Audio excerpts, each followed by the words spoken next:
we got to talk F355. Pull it up. Folks. Yes. I'm not even talking about closed auctions today because there's two cars that we have to talk about. This is one of the great auctions we've ever run. Yep. Someone submits this to us. This is a Euro Market F355 GTS stick, which is one of the most desirable Ferraris like in the recent years. It has had a huge come up. Well, not only that, it's blue. It's blue. It's an unusual color. It's a very special color. So here we have all the great benefits. Euro Market 355 GTS, the most desirable body style, stick, gated manual, blue. I mean, it's like everything you want. However...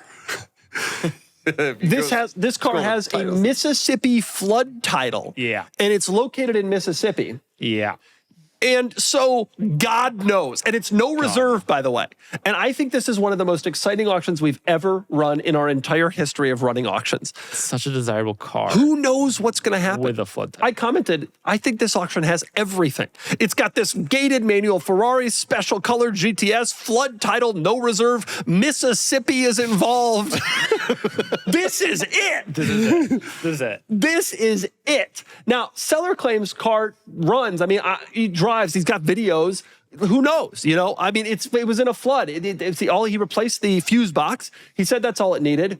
Who knows? There's no pictures of it flooded. There's no accounting of it. Generally speaking, flooded cars, the person who owns it wants it totaled out immediately because they don't want to screw with that stuff. Right. It either gives the opportunity for an amazing bargain to someone or a lifetime of headaches, and that's the dice roll you're making with this car, and I love it. Well, an F355, as I can attest, is a lifetime of headaches, regardless of whether it's perfect or not. But this is a really compelling opportunity to own what is a really desirable car. We Googled the VIN, and there's pictures from the insurance auction after it dried out. It's hard. It doesn't look like it had been underwater.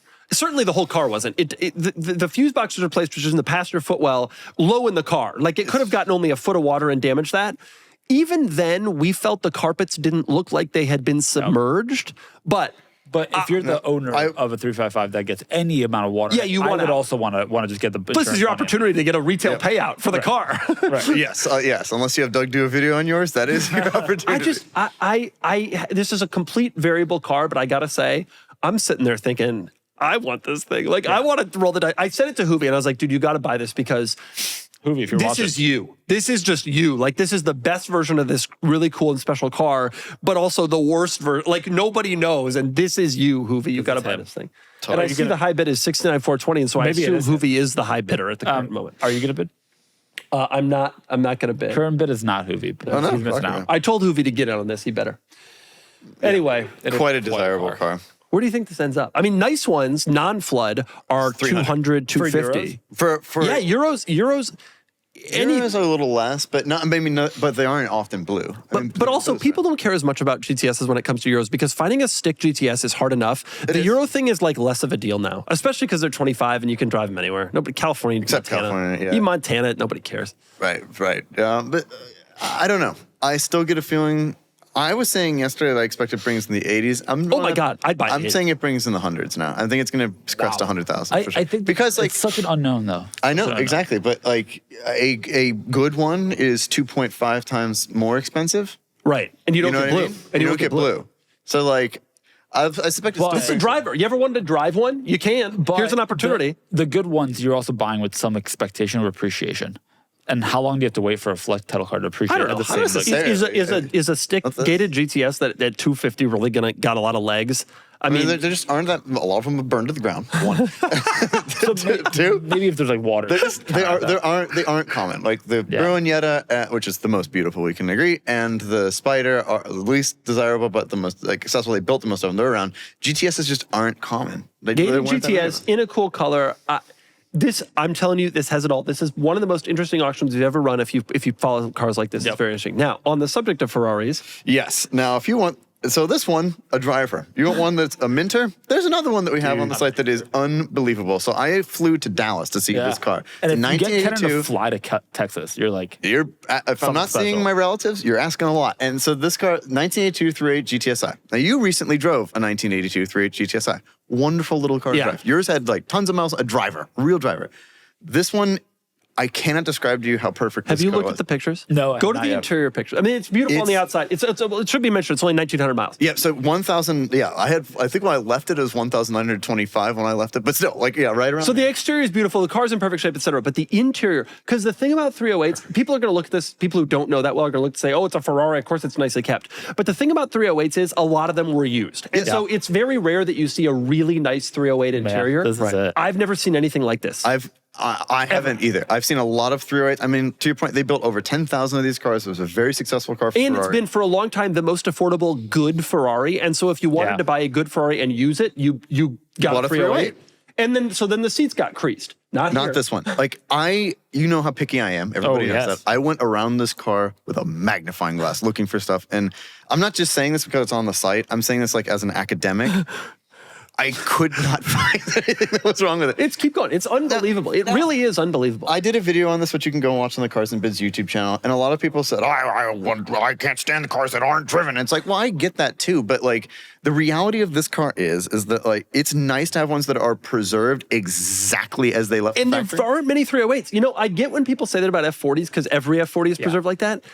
I 308s honestly weren't. think that this car is more special in a lot of ways than a regular 308 because there aren't any like this. When I had my NAS Defender, I drove the crap out of it and I off-roaded it and went through puddles and it got in the sand. But when a perfect one would come up, I would be so excited because it's like, wow, here's an example of how this car was OE. They don't exist anymore. They're just, that wasn't how people did this. No, exactly. It's so cool to see this. This car's background is fascinating because it was owned by a guy who had a successful computer company on Long Island, donated it to the Watkins Glen Racing Museum, and it sat there forever until it was raffled off. A woman won this car for $100, and then she didn't know what to do with it because it had no miles. When was this? When did she win it? This was like 2007, I think 2008. I mentioned it somewhere else. Or I mentioned it in the listing somewhere. So what did she do? So here's the history. So then, or it was 2013. 13 she raffled. So then she sold it to somebody who then sold it to the current owners, had the car for the last 10 years.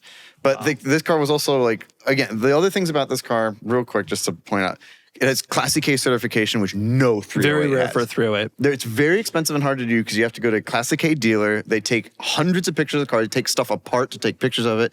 They send it to the factory. If they need more pictures, you got to bring the car back. They got to do it again.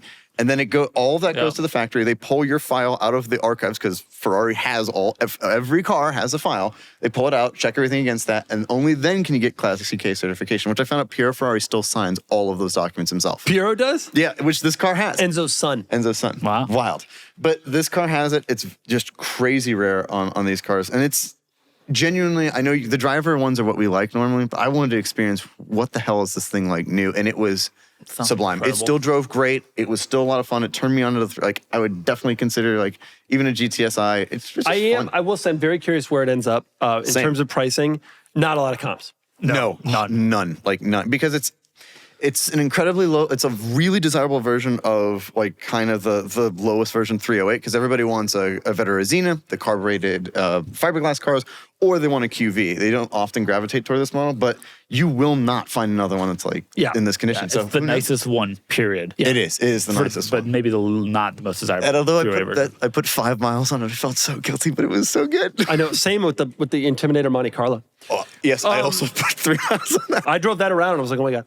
So good. And I actually have to take it back outside because I forgot to shoot B-roll and I'm like, oh God, I gotta put 4 more miles on it. And by 4, I mean 1. If you've been watching my videos for a long time, you'll remember I used to take my cars to CarMax to see what they'd offer me as a trade-in value. These videos were fun and popular as they would often give me a wildly inaccurate number for the cars. Submit your cool car to Cars and Bids in just a few minutes and you'll be connected with an auction manager from my team who will help your car go live on Cars and Bids where you'll get way more money for your car than trading it in to a big box dealer.